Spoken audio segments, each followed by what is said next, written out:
गौरी पुत्र गणेश भगवान की जय। ओम नमः शिवाय। आज आपको सुना रहे हैं अश्विन मास कृष्ण पक्ष की शिव चतुर्दशी व्रत कथा। यह व्रत कथा भगवान शिव और माता पार्वती के लिए समर्पित होती है। शिव कथा सुनने से हर मनोरथ पूर्ण होते हैं तथा जाने अनजाने में किए गए पाप नष्ट हो जाते हैं तथा घर में सुख शांति तथा दरिद्रता दूर होती है। कथा को सच्चे मन और प्रसन्न चित्त होकर सुने। प्राचीन समय की बात है। एक चित्रभानु नामक शिकारी था। वह शिकार करके उसे बेचता और अपने परिवार का पेट भरता। उसी नगर में एक साहूकार का कर्जदार था और आर्थिक तंगी के कारण समय पर उसका ऋण नहीं चुका पा रहा था, जिससे साहूकार को गुस्सा आ गया और उस शिकारी चित्रभानु को शिव मठ में बंदी बना लिया। संयोगवश उसी दिन मासिक शिवरात्रि थी, जिस कारण शिव मंदिर में भजन व कीर्तन हो रहे थे और वह बंदी शिकारी चित्रभानु पूरी रात भगवान शिव जी के भजनों व कथा का आनंद लिया। सुबह होते ही साहूकार ने उसे अपने पास बुलाया और ऋण चुकाने के लिए कहा। शिकारु चित्रभानु ने कहा, हे सेठ जी, मैं कल तक अपना ऋण चुका दूंगा। उसका यह वचन सुनकर सेठ जी ने उसे छोड़ दिया। इसके बाद शिकारी शिकार करने के लिए जंगल में चला गया, किंतु पूरी रात बंदरी गृह में भूखा और प्यासा होने के कारण वह थक गया और व्याकुल हो गया। इसी प्रकार वह शिकारी की खोज में बहुत दूर जा चुका था और सूर्यास्त होने लगा, तो उसने सोचा आज तो रात जंगल में ही बितानी पड़ेगी। ऊपर से कोई शिकार भी नहीं कर पाया जिससे बेचकर सेठ जी का ऋण चुका देता। यह सोचकर वह तालाब के पास पहुंच गया और भर पेट पानी पिया। जिसके बाद बेल के पेड़ में चढ़ गया, जो कि उसी तालाब के किनारे था। उसी बेलपत्र के नीचे शिवलिंग की स्थापना हो रही थी, किंतु वह पूरी तरह बेल की पत्तियों से ढका होने के कारण उस शिकारी को दिखाई नहीं दिया।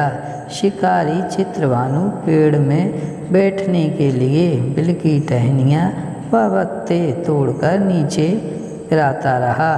संयोगवश वो सभी टहनियाँ व पत्ते भगवान शिवलिंग के ऊपर गिरते रहे और शिकारी चित्रभानु रात्रि से लेकर पूरे दिन भर भूखा प्यासा था और इसी प्रकार उसका मासिक शिवरात्रि का व्रत हो गया। कुछ समय बाद उस तालाब पर पानी पीने के लिए एक गर्भवती हिरण आई और पानी पीने लगी।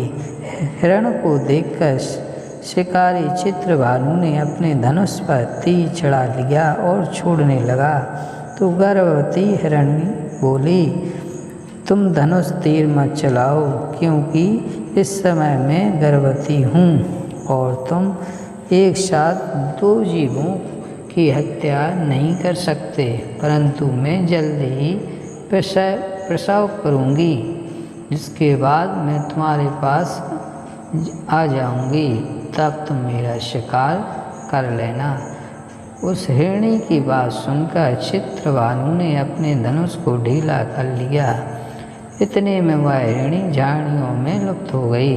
ऐसे में जब शिकारी ने अपने धनुष की प्रत्यंचा चढ़ाई और ढीली करी, तो उसी दौरान कुछ बिलपत्र के पत्ते झड़कर शिवलिंग के ऊपर गिर गए। ऐसे में शिकारी के हाथों से प्रथम पहर की पूजा भी हो गई। कुछ समय बाद दूसरी हिरणी झाड़ियों में से निकली उसे देखकर शिकारी के खुशी का ठिकाना ही नहीं रहा। चित्रभानु ने उस हिरणी का शिकार करने के लिए अपना धनुष उठाया और तीर छोड़ने लगा तो हिरणी बोली, हे शिकारी, आप मुझे मत मारो, मैं अभी ऋतु से निकली हूँ और अपने पति से बिछड़ गई। उसी को ढूंढती हुई मैं यहाँ तक आ पहुँची। मैं अपने पति से भेंट कर लूँ, उसके बाद तुम मेरा शिकार कर लेना। यह कहकर वह हिरणी वहाँ से चली गई। शिकारी चित्रभानु अपना 2 बार शिकारी खोकर बड़ा दुखी हुआ और चिंता में पड़ गया कि प्रातः सेठ जी का ऋण कहाँ से चुकाऊंगा। जब शिकारी ने दूसरी हिरणी का शिकार करने के लिए धनुष पर प्रत्यंचा चढ़ाई तो कुछ बेलपत्र के पत्ते झड़कर शिवलिंग के ऊपर गिर गए। ऐसे में पूजा का दूसरा पहर भी संपन्न हो गया। ऐसे में अर्धरात्रि बीत गई और कुछ समय बाद एक हिरणी अपने बच्चों के साथ तालाब पर पानी पीने के लिए आई।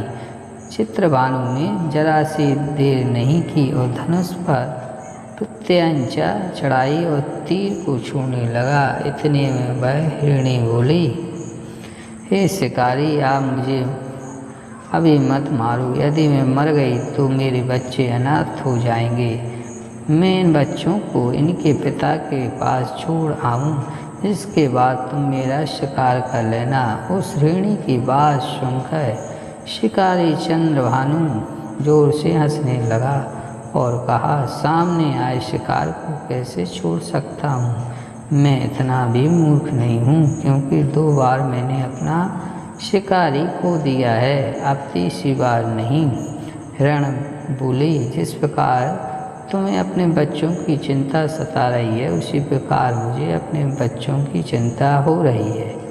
मैं इन्हें इनके पिता के पास छोड़कर वापस आ जाऊंगी, जिसके बाद तुम मेरा शिकार कर लेना। मेरा विश्वास कीजिए।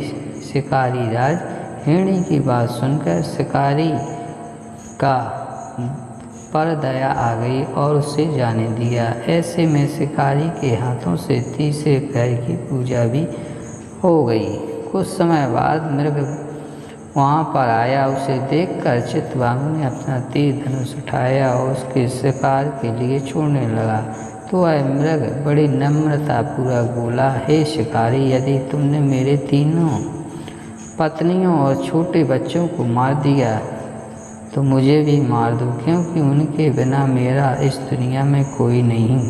यदि तुमने उनको नहीं मारा तो जाने दो, क्योंकि मैं उन 3 हिरणियों का पति हूँ और मेरी ही तलाश कर रही हैं।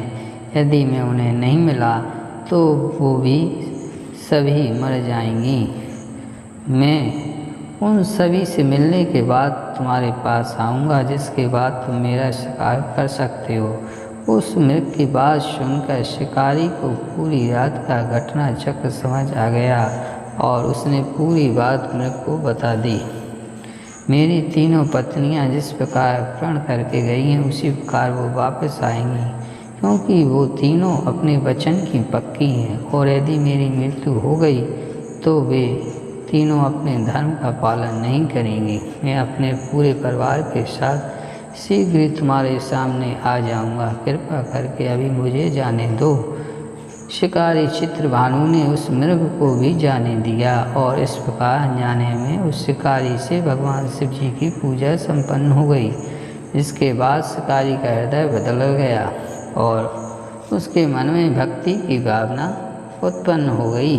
कुछ समय बाद मृग अपने पूरे परिवार अर्थात 3 हिरणी बच्चों के साथ उस शिकारी के पास आ गया और कहा कि हम अपनी प्रतिज्ञा अनुसार यहाँ आ गए हैं, अब आप हमारा शिकार कर सकते हैं। शिकारी चित्रभानु जंगल के पशुओं की सच्ची भावना को देखकर उसका हृदय पूरी तरह पिघल गया और उसी दिन से उसने शिकार करना छोड़ दिया। दूसरे दिन प्रातः होती सेठ जी का ऋण किसी और से उधार लेकर चुकाया और स्वयं मेहनत करने लगा। इस प्रकार उसने अपने जीवन का अनमोल